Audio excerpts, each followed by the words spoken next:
Hey guys, this is my Genius Hour Jazz Project presentation. In the first part of my presentation, I'll be talking about the history and development of jazz over time. In the second part, I will show you the steps and process of how I created a jazz piece called Swinging Along, which I'll introduce later in the presentation. First of all, what is jazz? Jazz is a genre of music that focuses on something called improvisation. This is where a player has a chance to create a solo based on several notes found within the piece. There are many different types of jazz created over the years of its existence. This genre was mainly created by African Americans in the South and from both ragtime and the blues. Now let's look at the origins of jazz. Many historians state that jazz was brought to America by slaves. While working, many slaves sang songs about the hardships and struggles that they faced. These slave songs evolved into many types of music such as blues, ragtime, and jazz. Throughout the years, jazz was developed and expanded by many amazing people. On this slide, I made a timeline of the different types of jazz created in those decades.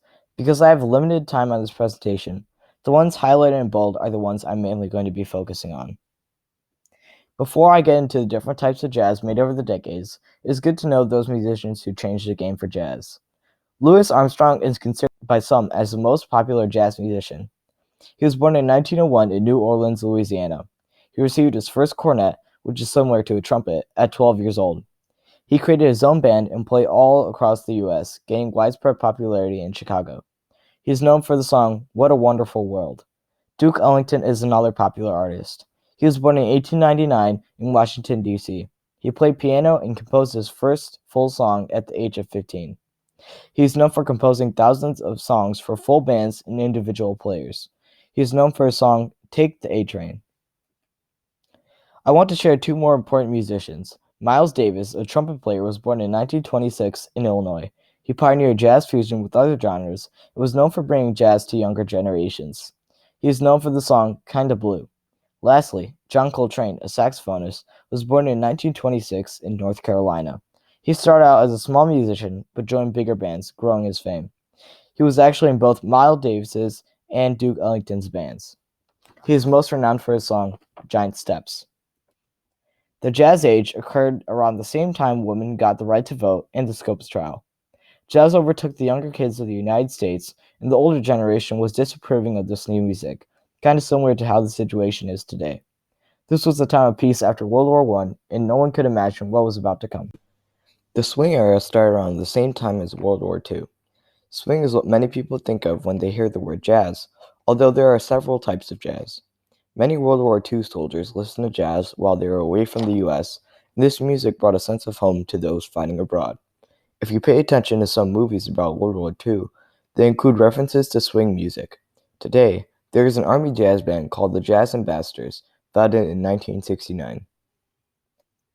Many people don't realize it, but much of the Christmas music we listen to today was made near the mid-1900s. Jazz heavily influenced Christmas music and its creators. Christmas music incorporates the many different styles and techniques of jazz in a unique way. Some examples of jazz Christmas music are "It's the Most Wonderful Time of the Year" by Andy Williams, "O Tannenbaum" by Vince Guaraldi, and many more. Today, modern jazz bands continue to show the historic legacy of jazz. New forms of jazz are springing up using electronic instruments that are available today. Many high school and middle school jazz ensembles, including VJ, play a variety of jazz types, including swing and much more.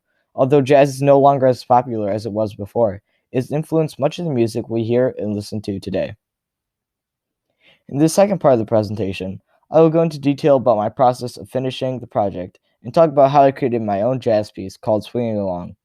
In the next 3 slides, I will go over how I created the presentation and jazz piece in basic steps, and then go into an in-depth work timeline on what I completed every 2 weeks of the project. For my jazz project presentation, the first thing I had to do was some major research, so I looked into both books and online sources. For books, I discovered the different style of jazz and the development of jazz over time. Online sources helped me determine musicians and their role in jazz history. I used real-world experiences of being in a jazz band to explain modern jazz and its influence on music today. Lastly, I gathered information from my prior knowledge of musicians and styles of jazz learned by doing both jazz band in middle school and high school. With all of this information, I made the presentation with the first part going into detail about the history of jazz, while the second went into the process and creation of making my jazz piece. In addition to doing research on the history of jazz, I wanted to create a jazz piece myself. To create my jazz piece called Swinging Along, I used a software called Flat.io to write the music out. I could not play this piece alone, so I asked for the help of some of my friends, and they agreed. I made music for the tenor saxophone, which was played by Michael Holt, piano, which was played by Ricky Campbell, and drum set, played by myself. Organizing rehearsal dates were sometimes a struggle because not everyone helping me with the project was available to make it on certain days, but we made it work. Once we finished laying the piece, we recorded separately and they sent their videos through messages. As it refers to in the title, this piece will be based on swing jazz. We recorded ourselves playing the piece, and I used an editing software to put it all together, which took a very long time. On this slide, I have a complete timeline of what work I got done for the project every 2 weeks. It's a lot of information, so I'll try to sum it up the best I can. In the first 2 weeks, I mainly started my research in books and online sources. In the third and fourth weeks, I finished writing the music for Swinging Along, and we had our first 2 physical rehearsals in the band room after school on March 4th and 11th. I also started my Genius Hour presentation during this time. In the fifth and sixth week of working, I finished my Genius Hour presentation over spring break and also finished my research. I would have to make some major changes to my presentation in order to follow the rubric guidelines later on. I also had 2 FaceTime rehearsals on March 18th and 22nd, because the coronavirus changed my plans of meeting Michael and Ricky in person. Weeks 7 to 10 were mainly filled with Ricky and Michael submitting their song recordings to me so I could edit it. I began editing on April 12th. I mainly edited during weeks 11 to 12 and was able to finish on April 21st. I also uploaded the Swinging Along video to YouTube on April 21st.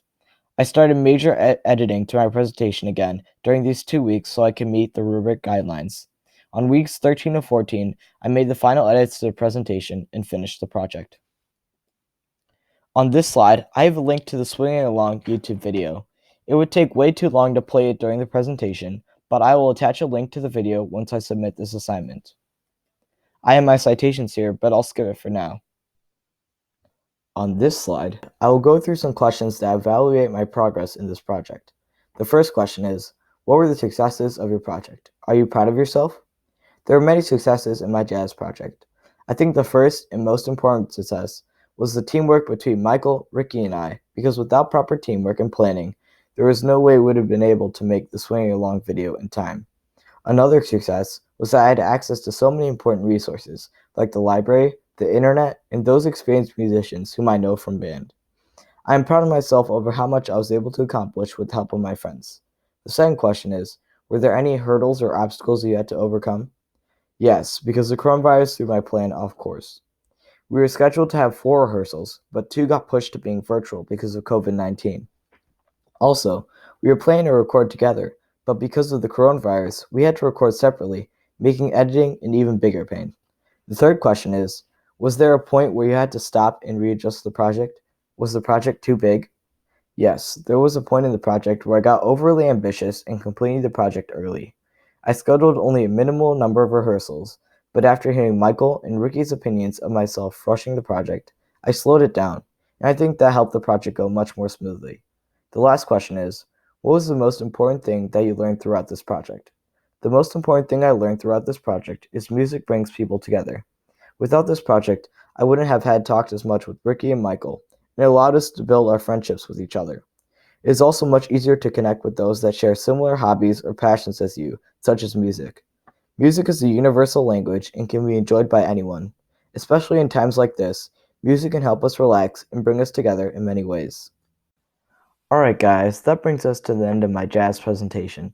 I just want to say thank you to Michael and Ricky and anyone else who helped me along the way. Stay healthy and safe, and have a great rest of your day.